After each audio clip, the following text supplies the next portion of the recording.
What about GRSec or RSback or any of those? Cool, cool. I've been looking more at these lately. I do a little bit with SE Linux, and GRSec has been of interest because it has a lot of integration with packs. The biggest problem with these in general is the complexity level. You have to spend a lot of time tuning, but it is another way to guarantee that exploitation is not possible if a given app can only do sort of certain things that it needs to do without breaking out of the execution space that it needs to run in. The problem sometimes with some of these is what if the exploit is still an expected behavior? So things like for a web app, if you've got a SQL injection problem, well, your app is talking to your DB. Well, it was already doing that before. It's just doing it in a different way than you expected. MS has added the mandatory integrity control stuff, the thing that we all click allow on. As pointed out next door, IE protected mode is a way to sidestep this. They run IE at a lower integrity level.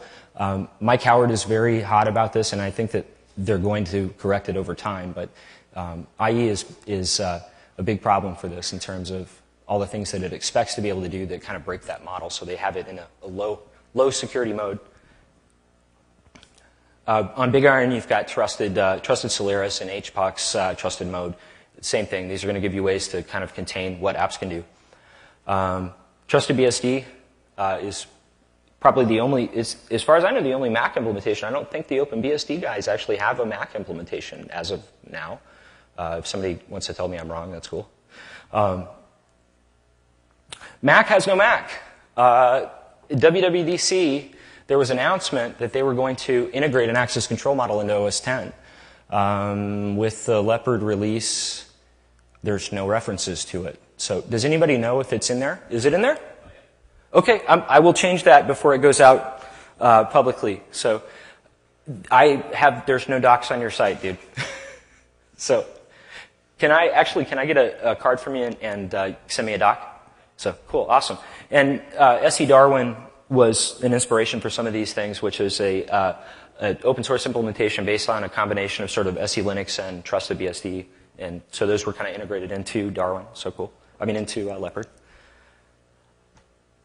So just sort of what the different implementations are and what they do. On the OpenBSD side, they've done a lot with ProPolice. You have WXRX. mProtect, there was some debate between the PAX guys and the OpenBSD guys about whether disabling the mProtect call broke POSIX. And there's a lot of contention between those two camps. They're trying to do a lot of the same things, and there's some questions about which method is better than the other. What I would like is an option to set that bit, on a given executable. I don't want to let this app mProtect, and have some kind of configurable way to do it.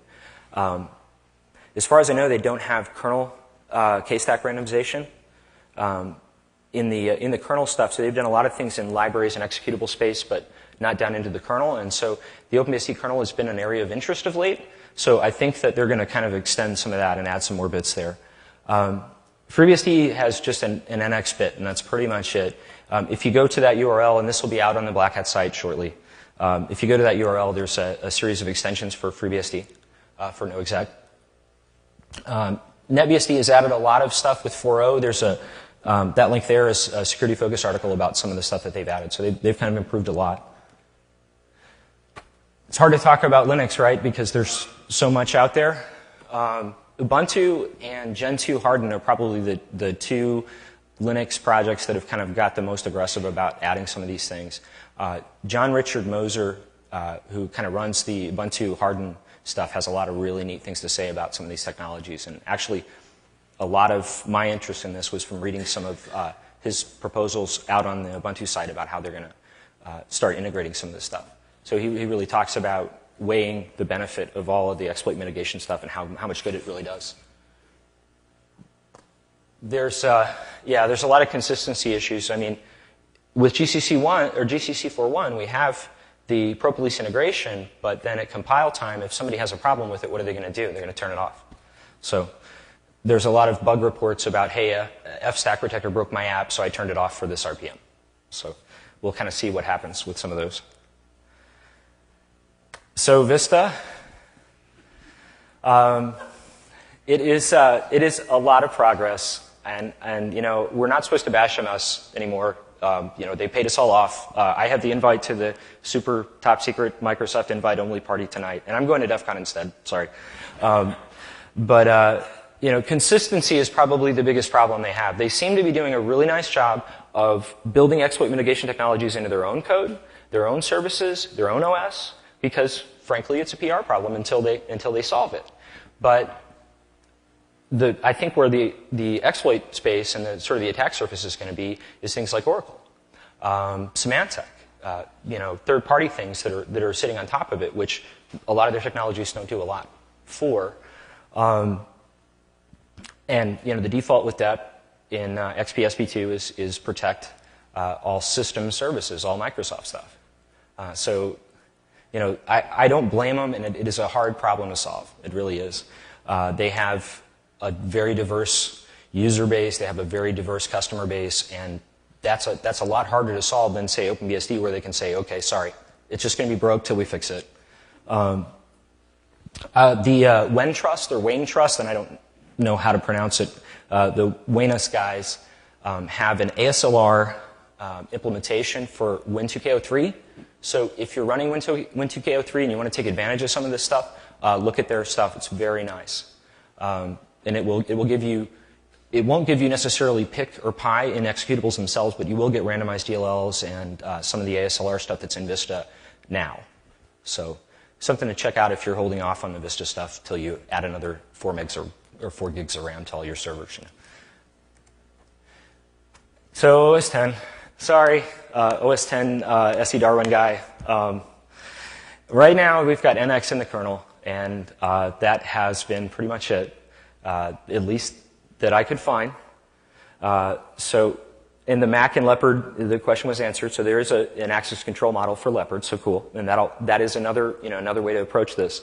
But they are sitting right now probably further behind on these technologies than any other major platform. So I think in general, Apple has a lot of work to do in the security space in terms of partnering with the vulnerability research community better, understanding the problems a little better. But Mac guy at BlackHat, thank you. So good for you. So we're progressing a little bit, but I really think of Apple right now as sitting where MS did in the late 90s, of denying vulnerabilities and threatening lawsuits and sort of looking at this problem a little differently. So hopefully there'll be some progress there. We'll see.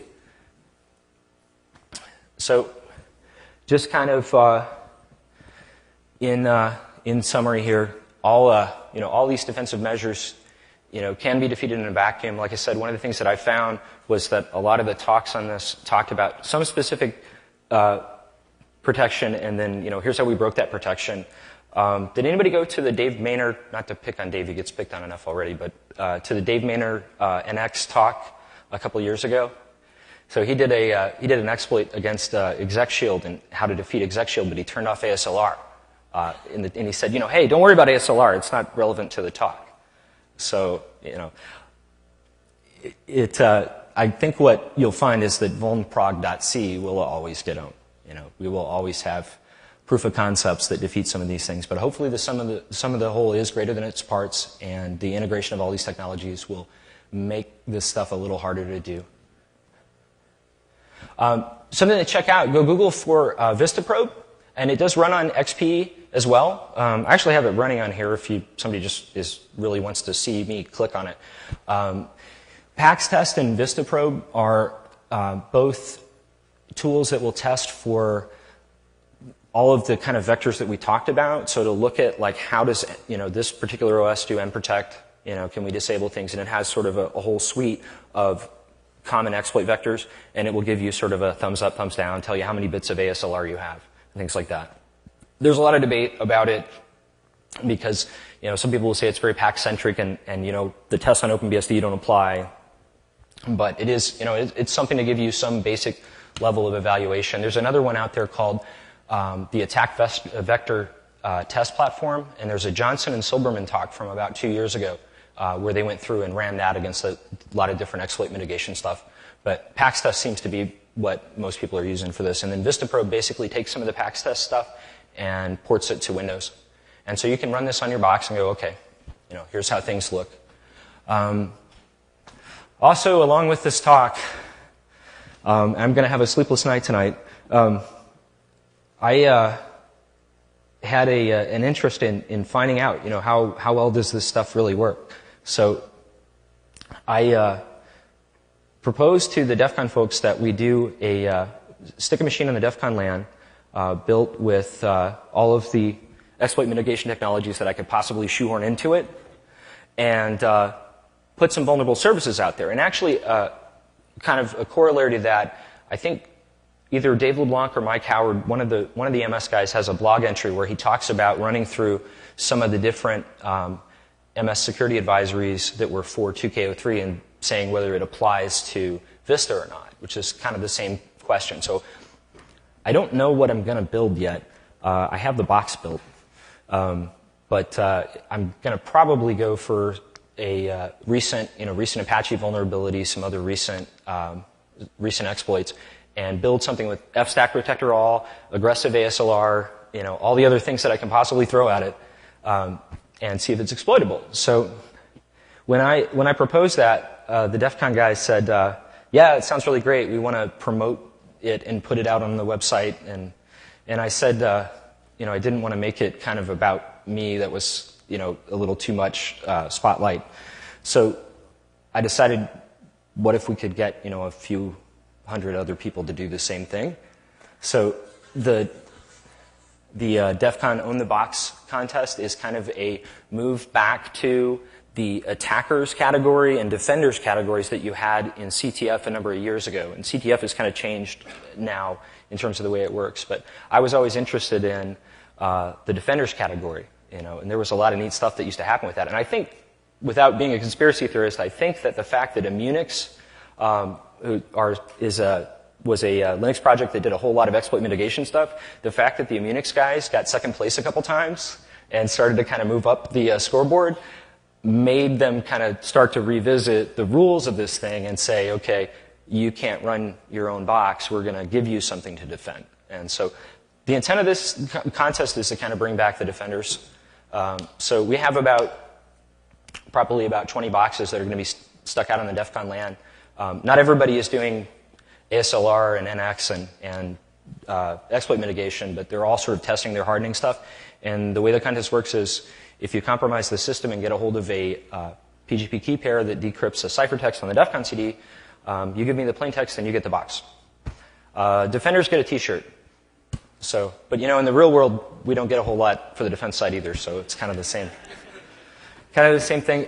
The hope is that this will kind of make defense cool.